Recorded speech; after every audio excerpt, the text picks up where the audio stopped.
Hello, everyone. Welcome to CIS Top 20 Control Series. And I am your host for the evening.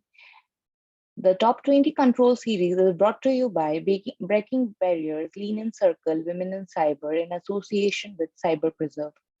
So let's move on.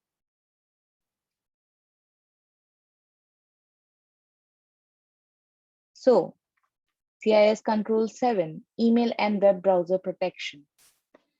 But before we start, let's have a quick intro about who I am.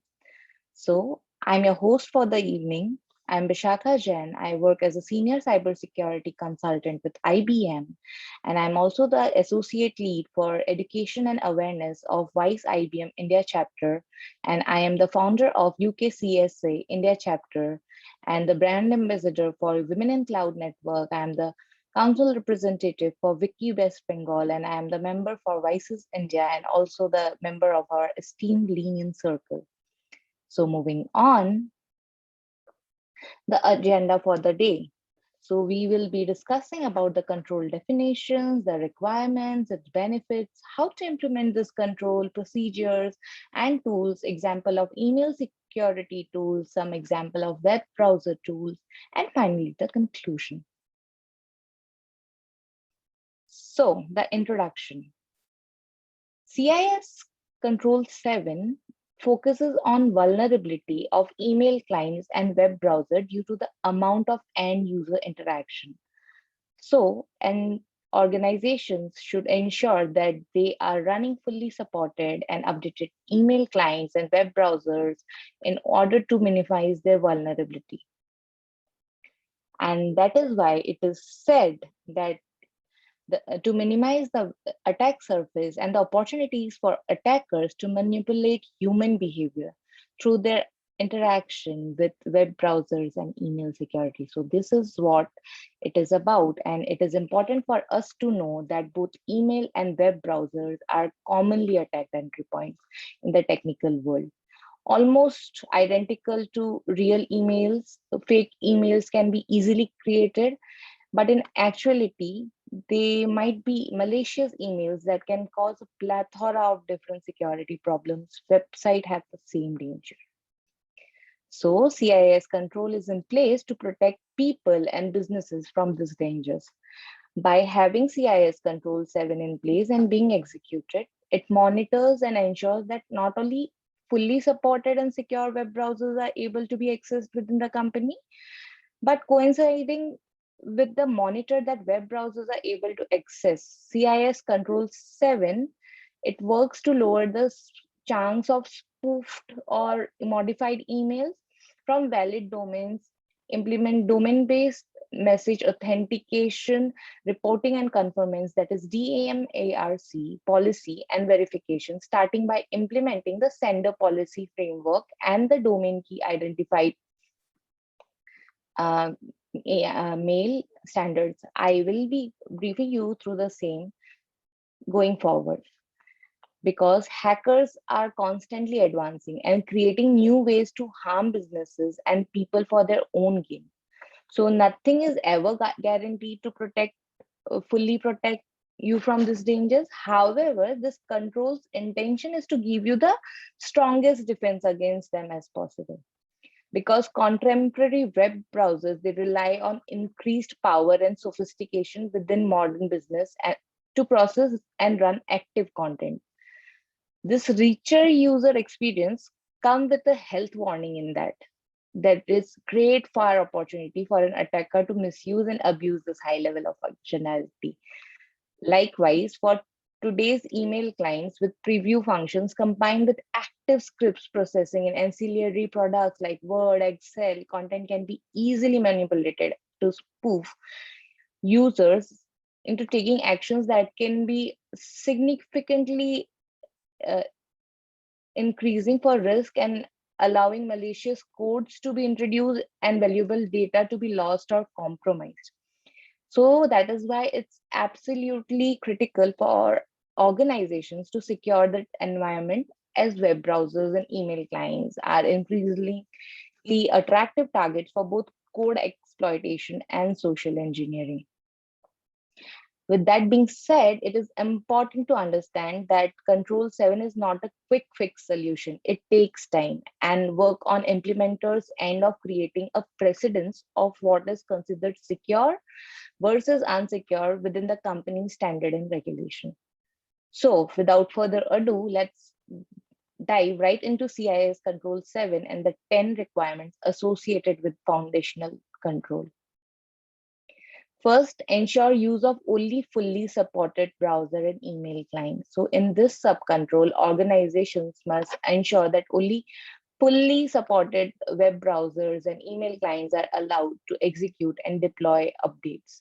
This means that organizations must use the most current and up-to-date version of the browser that are accessible to the company.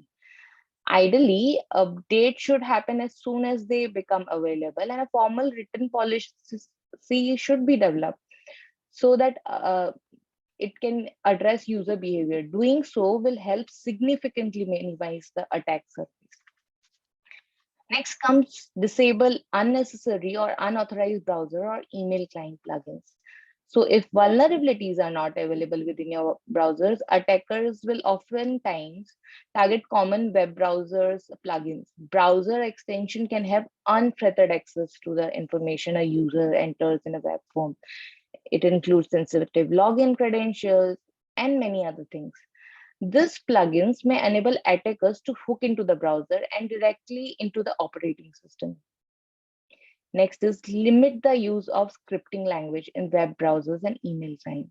So in this subcontrol, organizations are advised to block unauthorized scripting languages in browser and in mail clients. Doing so adds an extra layer of protection. So it is very important to do.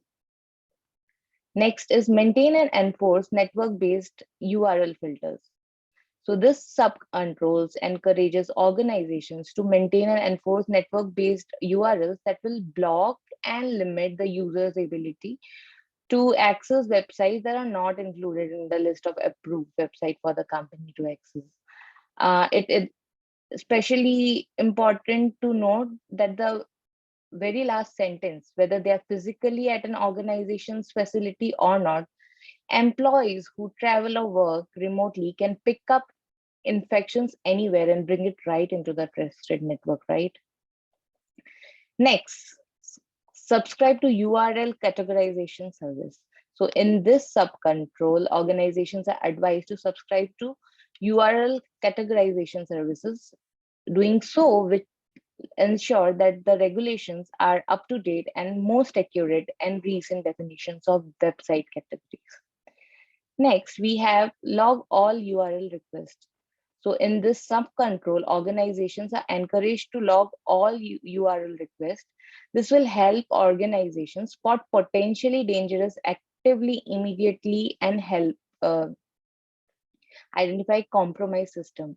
It is suggested that utilizing a network security monitoring tool for this requirement will help identify any weaknesses without collecting the queries from each individual endpoint.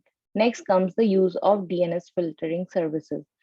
So this sub-controls encourages organizations to implement domain name service, which is DNS, filtering to block access to known malicious website, web pages, or IP address. With DNS filtering in place, DNS blocking will occur if a specific web page or IP address is known to be malicious through blacklist or is determined to be possibly malicious by web filter. Instead of being presented with a web page, the user should be directed to a local IP address that shows the block page explaining why websites cannot be accessed. Next, implement DMARC and enable receiver side verification. So in this sub-control, organizations are advised to use a spam filtering tool and help reduce malicious emails that come into the network. Ransomware is primarily delivered through malicious attachment and links sent in an email, often through which is known as mail spam. So for this reason, organization must implement filters to block these dangerous emails from being delivered in the first place, and deploying a DMARC will ensure that legitimate users and emails are properly authenticated against established SPF standard. And implementing SPF at DNS level and on mailer server will help cut down volume of spam and malicious traffic that comes into the system. SPF is not only an anti-spam, but it's very effective at controlling malicious mail traffic. So it's important to note that the SPF records and implement must include receiver side verification. Spoofed email poses significant threat to organization because they can create a false sense of trust. In fact, just last year, FBI reported that business email compromise and email account compromise scams reached around $12 billion in losses globally.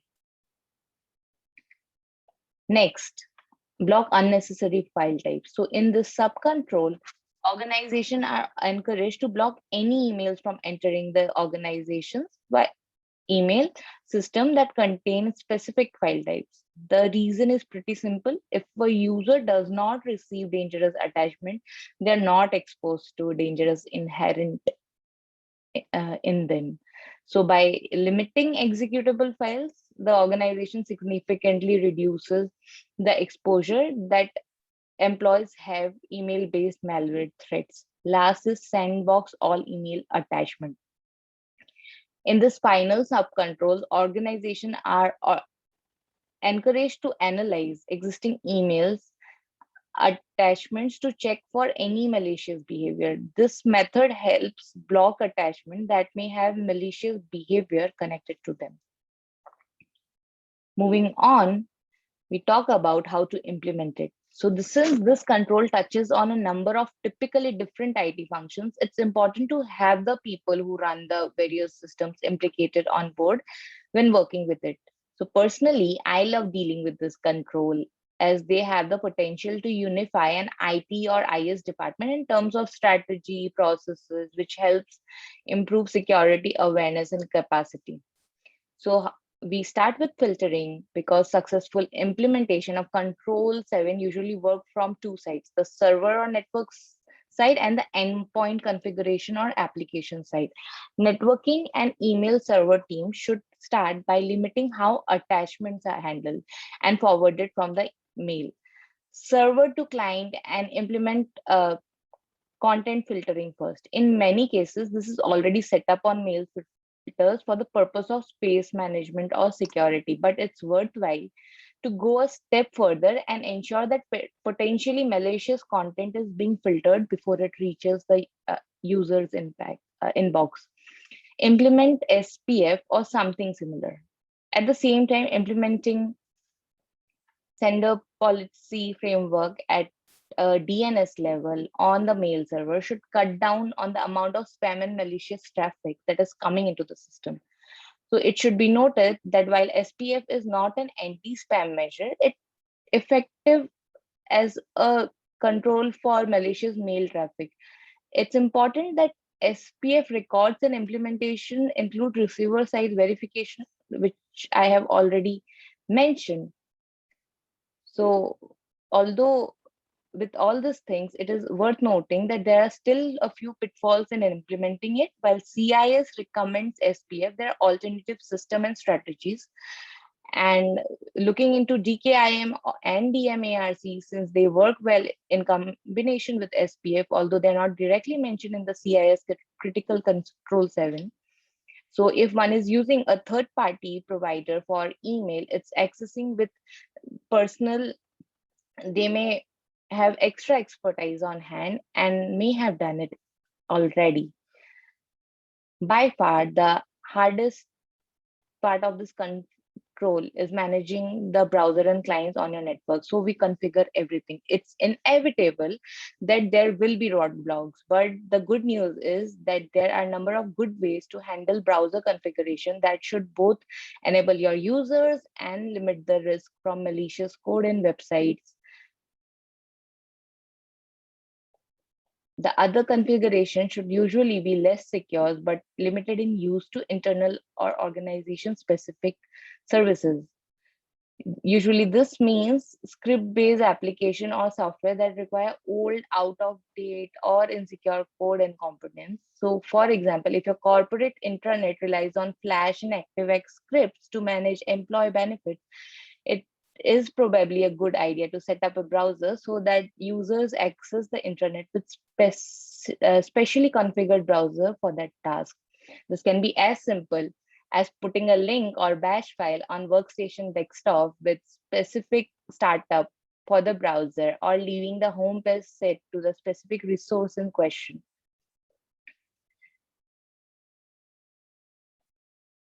Next, we'll be talking about the procedures and tools. So the first being web browsers.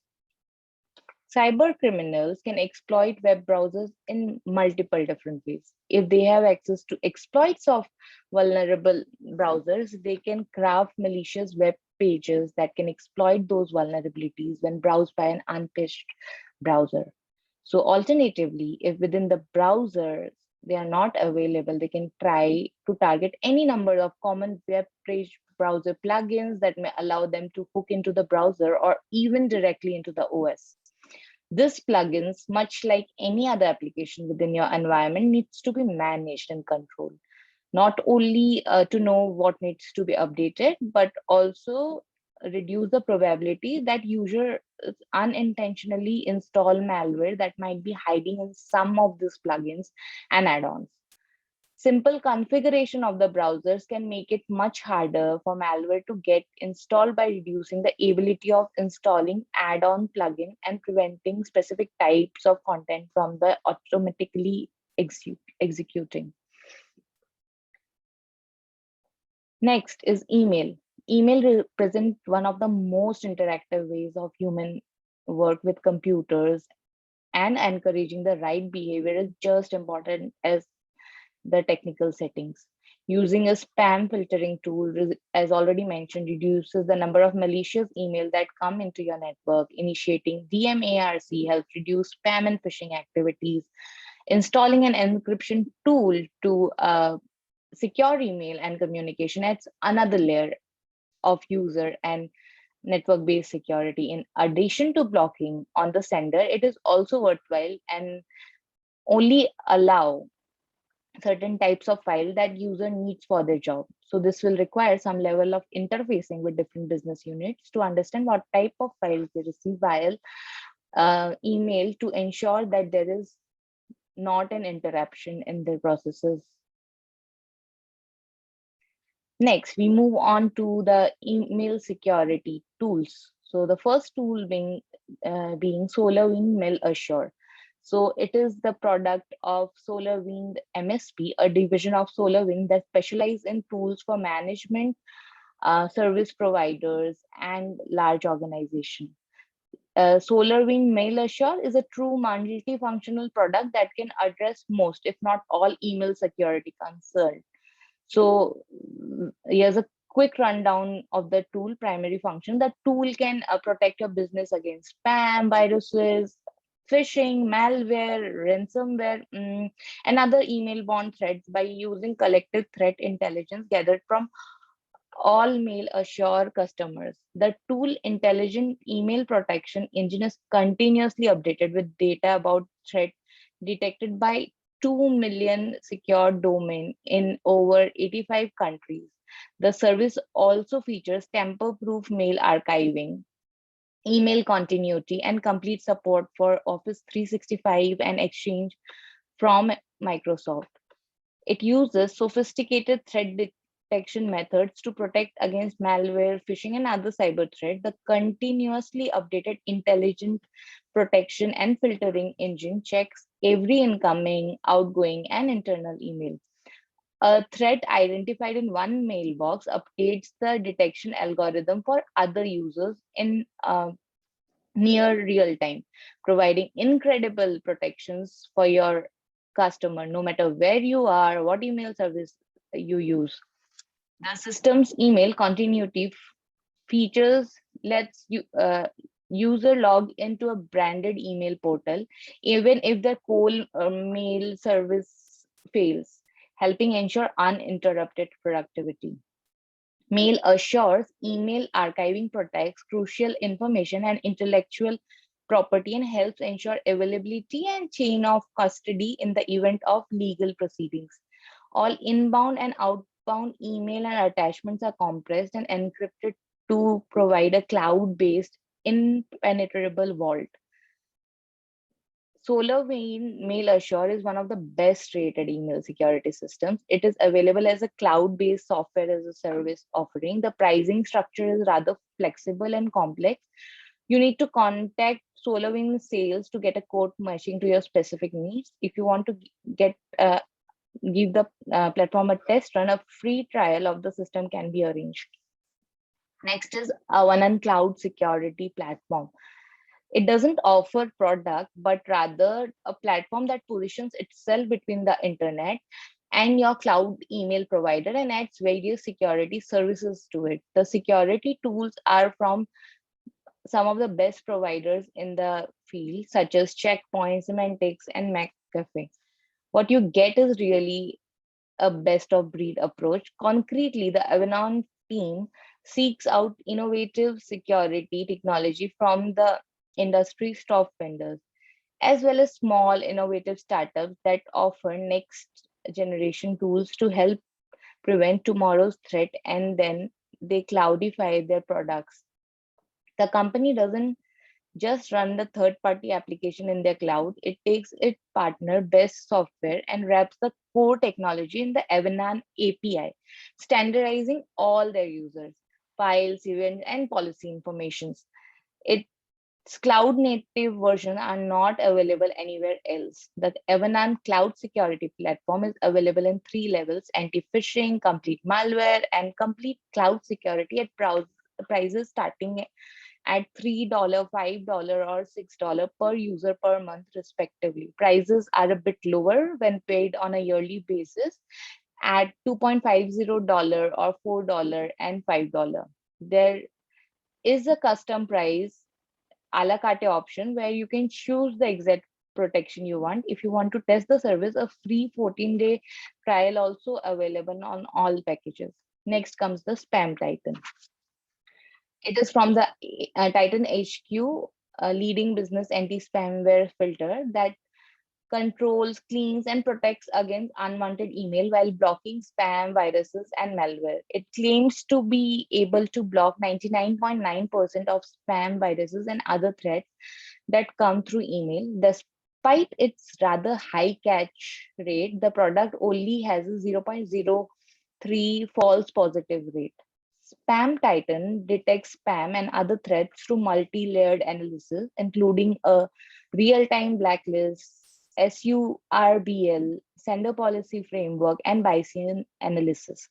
It effectively filters your organization email traffic to stop undesirable content from reaching users. It allows you to rest easy knowing that your users are never going to lose genuine email while remaining protected.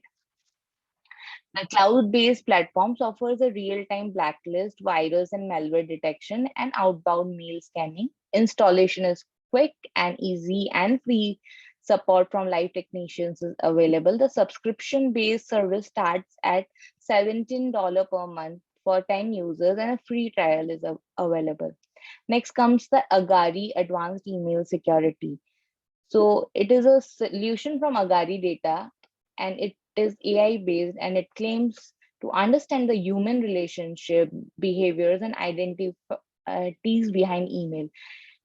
It is equipped with innovations such as the Agari Identity Graph and years of expertise in modeling relationships and behavior. Each incoming email is carefully inspected in a way that no human or legacy security control can approximate. Good emails pass through the inbox while suspicious communications get discarded or held in quarantine. Powered by over 2 trillion email messages analyzed annually, the platform can find patterns hidden deep in the data to model good emails and sender behavior. And because its global data set grows larger every day, the solution becomes smarter and more effective, as well as even for zero-day attacks.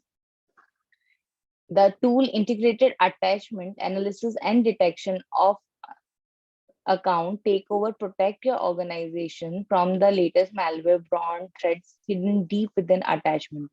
Furthermore, its incident response, remediation, and breach containment can reduce the necessary investigative work. So the Agari email security is a software as a service solution that is compatible with cloud-based, on-premise, or hybrid email environments. Out of the box, it can protect Microsoft Office 365, Microsoft Exchange, a Google G Suite environment. Pricing information for this product is not readily available. You will need to contact the Agari data to get a formal quote adapted to your specific need. A free trial does not appear to be available, but a live demo is. Next comes the Zero Spam. Canadian-based Zero Spam offers more than spam filtering despite its name. The solution offers complete protection against all form of harmful and undesirable email messages. This includes ransomware and all other types of malwares, pure phishing, DOS attacks, message containing dangerous links, and harmful attachment, good old-fashioned spam, and Roj newsletters. In addition to successfully blocking dangerous messages, Zero Spam also offers a complete set of security features. This includes built-in redundancy, confidentiality, automatic mail queuing if the server goes down, on-demand email continuity, optional outbound filtering, TLS encryption by default, and effective protection from your own users. The platform uses a unique proprietary and multi-layer filtering architecture based on state-of-art technology and constantly evolving detection techniques. Pricing for Zero Spam is very reasonable, starting at just $0.75 per month per user. Furthermore, monthly or annual billing is available based on minimum volume. Detailed pricing can be obtained by requesting a formal quote. A 30-day no commitment trial is available. It offers the exact same service and support you would get if you were a paying customer. So that's the beauty. Now comes the examples of some web browser security tools. So the first is ZAP, which is Z Attack Proxy by OWASP. It is a multi-platform open source web application security testing tool that is used for finding a number of security vulnerabilities in a web app during the development as well as the testing phase. Thanks to its innovative GUI, Z Attack Proxy can be used with equal ease by newbies as that by experts. The security testing tool supports command line access for advanced user. In addition to being one of the most famous OWASP projects, it is awarded as the flagship status because it is written in Java. Other than its use as a scanner, it can also be used to intercept a proxy for manually testing a web page. It exposes application error disclosure, cookie not HTTP only flag, missing anti-CSRF tokens and security header, private IP disclosure, session ID and URL rewrite, SQL injection, accesses injection, etc. And its cost ranges from $0.01 to $0.02 per hour. WFuzz, developed in Python, it is popularly used for brute forcing web application. The open source security testing tool has no GUI interface and usable only via command line. Vulnerabilities exposed by this are LDAP injection, SQL injection, XSS injection, and the key highlights are it provides authentication support, cookie fuzzing, multi-threading, multiple injection points, support for proxy and SOC, and it's a free tool. Next comes Wapiti. So Wapiti is another free tool and one of the leading web application security testing tools. It is open source from SourceForge and developed. In order to check web application for security vulnerabilities, it performs black box testing. And as it is command line application, it is important to have knowledge of various commands used by WAPT. It is easy to use for the season, but testing for newcomers. But you don't have to worry. You can find all the WAPT instructions on the official documentation. For checking whether a script is vulnerable or not, it injects payloads. So the open source security testing tool provides support for both GET and post HTTP attack methods. And the vulnerabilities exposed by WAPT are command execution detection, CRLF injection, database injection, file disclosure, shell shock or bash bug, SSRF, XSS injection, accessory injection, etc. And the key highlights are it allows authentication while different methods, including Kerberos and NTLM. It comes with a Buster module allowing brute force directories and file names on the targeted web server. It operates like a fuzzer, supports both GET and post HTTP methods for attacks. Next comes the W3AF, one of the most popular web application security testing frameworks that are also developed by using Python. The tool allows testers to find over 200 types of security issues in web applications, including blind SQL injection, buffer overflow, cross-site scripting, CSRF, insecure DAV configuration, and it's free of cost. And its key highlights being its authentication support, easy to get started with, offers intuitive GUI interface, and output can be logged into a console, a file, or email. So that's the beauty. SQL map, allowing automating the process of detecting and utilizing SQL injection vulnerability in website database. SQL Map is entirely free to use. The security testing tool comes with a powerful testing engine capable of supporting 6 types of SQL injection techniques, which is Boolean-based blind, error-based, out-of-bands, stack queries, time-based blind, union queries, and it's open source and free. And the key highlights being it automates the process of finding SQL injection vulnerabilities. It can be also used for security testing a website. It has a robust detection engine, and it supports a range of database, including MySQL, Oracle, and PostgreSQL.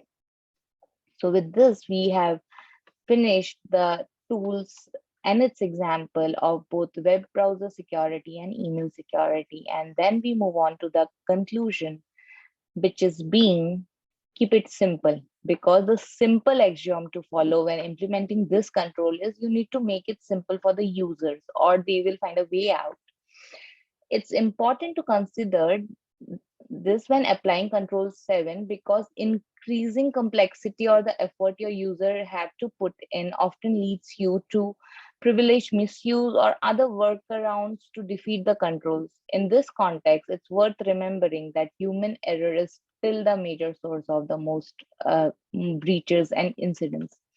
This includes phishing and clickjacking campaigns, which often foil the best of us despite well-configured system. So this was about my session and my time. Thank you.